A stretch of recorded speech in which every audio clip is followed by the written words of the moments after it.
નમસ્કાર મિત્રો, આ ચેનલમાં તમારું સ્વાગત છે. તો મિત્રો, આ વિડીયોમાં આપણે બાળ વિકાસના મનોવૈજ્ઞાનિક સિદ્ધાંતોનો એપિસોડ નંબર 3 જોઈશું. આના પહેલાં આપણે ઓલરેડી 2 એપિસોડ જોઈ ગયા છીએ અને હજુ સુધી તમે એ વિડીયો નથી જોયો તો એની લિંક ડિસ્ક્રિપ્શનમાં આપેલી છે, તો અત્યારે જ જઈને જોઈ શકો છો. તો મિત્રો, આ પ્રશ્નો છે તમને TET 1, TET 2, TAT 1, TAT 2, HTAT તમામ પરીક્ષા માટે ઉપયોગી બનશે. અહીંયા આપણે ત્રીજો સિદ્ધાંત જોઈશું. આના પહેલાં ઓલરેડી આપણે 2 સિદ્ધાંત જોઈ ગયા છીએ. પહેલો જીન પિયાજેનો બોધાત્મકનો સિદ્ધાંત હતો અને પછી બીજો હતો કોહલબર્ગનો નૈતિક વિકાસનો સિદ્ધાંત હતો. એ વિડીયો તમે જોઈ શકો છો, ડિસ્ક્રિપ્શનમાં લિંક આપેલી છે. અહીંયા આપણે સિગમન્ડ ફ્રોઇડનો મનોજાતીય વિકાસનો સિદ્ધાંત જોઈશું. તો સિગમન્ડ ફ્રોઇડે મનોજાતીય વિકાસનો સિદ્ધાંત આપેલો છે અને એના 5 તબક્કા આપેલા છે. પહેલો તબક્કો છે મુખ, કે જે જન્મથી 2 વર્ષના બાળકમાં જોવા મળે છે. બીજો તબક્કો છે ગુદા, કે જે 2 થી 3 વર્ષના બાળકમાં જોવા મળે છે. ત્રીજો તબક્કો છે લિંગ, કે જે 3 થી 6 વર્ષના બાળકોમાં જોવા મળે છે. અને ચોથો તબક્કો છે ગુપ્ત, અને એને સુપ્ત પણ કહેવાય છે. તો એ 6 થી 13 વર્ષના બાળકોમાં જોવા મળે છે. અને પાંચમો તબક્કો છે જનનાંગ, એ 12 થી વધુ વર્ષના બાળકોમાં જોવા મળે છે. તો પહેલું આપણે સમજીએ કે મુખ એટલે શું. તો એ આપમેળે સ્તનપાન છોડવું એ એક તબક્કો છે કે જેને પહેલેથી જ સ્તનપાન છોડાવવામાં આવે છે તો તે મોટો થઈ અને એની ઈચ્છા અધૂરી રહી જાય છે, તો તે વ્યસન કરવા લાગે છે. એના પછી 2 થી 3 વર્ષની જે ઉંમર છે એમાં ગુદા એટલે કે બાળક છે એ આપમેળે મળત્યાગ કરવો. નાનું બાળક હોય તો એ ઓટોમેટિક કરી નાખે છે મળત્યાગ, પરંતુ એ ગુદા અવસ્થામાં આવે છે ત્યારે એ સંગ્રહ કરી શકે છે અને એવું લાગે કે અત્યારે કરવા જેવું છે ત્યારે જ એ મળત્યાગ કરે છે. ત્રીજો તબક્કો છે લિંગ. તો આના અંદર ઇડિપસ અને ઇલેક્ટ્રા ગ્રંથિનો વિકાસ થાય છે. એટલે ઇડિપસ અને ઇલેક્ટ્રા બંનેની એક સ્ટોરી છે. બંને બાળકો છે. તો બાળકોને એક છોકરો છે તો એને માતા પ્રત્યે, અને એક છોકરી છે તો એને પિતા પ્રત્યે લાગણી આમાં વધારે હોય છે. એના પછી ચોથો તબક્કો છે ગુપ્ત, એને સુપ્ત પણ કહેવાય છે. તો રુચિઓનો વિકાસ થાય છે, એમને નવી રુચિઓ ધરાવે છે. એના પછી પાંચમો તબક્કો છે જનનાંગ.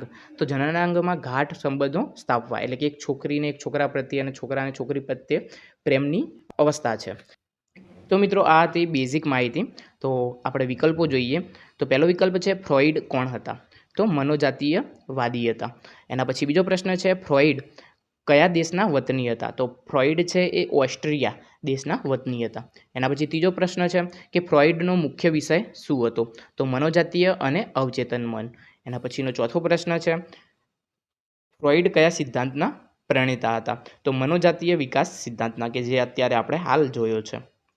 એના પછી જોઈએ પાંચમો પ્રશ્ન, ફ્રોઇડના સિદ્ધાંતમાં મનના 3 સ્તરો જણાવો. તો ચેતન, અવચેતન અને અચેતન છે. એના પછી છઠ્ઠો પ્રશ્ન છે કે મનના 3 ભાગોમાં કયા સમાવિષ્ટ છે. તો ઈડ, ઈગો અને સુપર ઈગો આવશે. એના પછી સાતમો પ્રશ્ન છે ઈડ શું સૂચવે છે. ઈડ એટલે શું. તો મૂળભૂત વૃત્તિઓ અને ઈચ્છાઓ. એના પછી આઠમો પ્રશ્ન છે ઈગો શું કરે છે. તો ઈગો છે ઈડ અને સુપર ઈગો વચ્ચે સંતુલન જાળવે છે. એના પછી નવમો પ્રશ્ન છે સુપર ઈગો શું સૂચવે છે. તો સુપર ઈગો એ નૈતિકતા અને આદર્શોના મૂલ્યો સૂચવે છે. એના પછી 10મો પ્રશ્ન છે ફ્રોઇડના મતે વ્યક્તિનો મોટો ભાગ કયા સ્તર પર કાર્ય કરે છે. તો એ અવચેતન પર કાર્ય કરે છે. એના પછી 11મો પ્રશ્ન છે કે ફ્રોઇડના મતે વિકાસના કેટલા તબક્કા છે. તો વિકાસના 5 તબક્કા છે, કે જે અત્યારે આપણે હાલ ઉપર જોયા છે. એના પછી 12મો પ્રશ્ન છે પ્રથમ તબક્કો કયો છે. તો એ મુખ્ય તબક્કો છે, એટલે કે મોનો તબક્કો છે. એના પછી 13મો પ્રશ્ન છે કે મુખ્ય તબક્કો કઈ વયગાળાનો હોય છે. તો જન્મથી 2 વર્ષનો હોય છે. એના પછી બીજો તબક્કો છે એ સાનો હોય છે. તો બીજો તબક્કો છે એ ગુદા તબક્કો હોય છે. એના પછી આપણે 15મો પ્રશ્ન જોઈએ. તો 15મો પ્રશ્ન છે ગુદા તબક્કાનો સમયગાળો કયો છે. તો ગુદા તબક્કાનો સમયગાળો છે 2 થી 3 વર્ષનો છે. એના પછી 16મો પ્રશ્ન જોઈએ. તો ત્રીજો તબક્કો કયો છે. તો ત્રીજો તબક્કો આપણે જોયો એ પ્રમાણે લિંગ તબક્કો છે. એના પછી 17મો પ્રશ્ન છે લિંગ તબક્કાનો સમયગાળો કયો છે. તો લિંગ તબક્કાનો સમયગાળો છે એ 3 થી 6 વર્ષનો છે. એના પછી આપણે 18મો પ્રશ્ન જોઈએ. તો ફ્રોઇડે કયો લિંગ તબક્કા વિશે ખ્યાલ આપ્યો હતો. તો આપણે લિંગ તબક્કા વિશે ઉપર જાણ્યું, તો એમાં વિકલ્પ નંબર બી આવશે, ઇડિપસ કોમ્પ્લેક્સ. એના પછી 19મો પ્રશ્ન છે ઇડિપસ કોમ્પ્લેક્સ કયા તબક્કામાં જોવા મળે છે. તો એ લિંગ તબક્કામાં જોવા મળે છે. એના પછી 20મો પ્રશ્ન છે ચોથો તબક્કો કયો છે. તો ચોથો તબક્કો છે ગુપ્ત તબક્કો, એને સુપ્ત તબક્કો પણ કહેવાય છે. એના પછી 21મો પ્રશ્ન છે ગુપ્ત તબક્કાનો સમયગાળો કયો છે. તો ગુપ્ત તબક્કાનો સમયગાળો 6 થી 12 વર્ષનો છે. એના પછીનો પ્રશ્ન છે પ્રશ્ન નંબર 22 કે પાંચમો તબક્કો કયો છે? તો પાંચમો તબક્કો છે જનનાંગ તબક્કો છે, એને યૌવન તબક્કો પણ કહેવાય છે. એના પછી 23મો પ્રશ્ન છે યૌવન તબક્કાનો સમયગાળો કયો છે? તો 12 વર્ષ પછીનો છે, એટલે ફિક્સ નથી, 12 વર્ષ પછી. એના પછી 24મો પ્રશ્ન છે ફ્રોઇડના મતે વર્તનનું મુખ્ય કારણ શું છે? તો અવચેતન ઈચ્છાઓ છે. એના પછી 25મો અને છેલ્લો પ્રશ્ન છે ફ્રોઇડના સિદ્ધાંતનો મુખ્ય શિક્ષણાત્મક સંદેશ શું છે?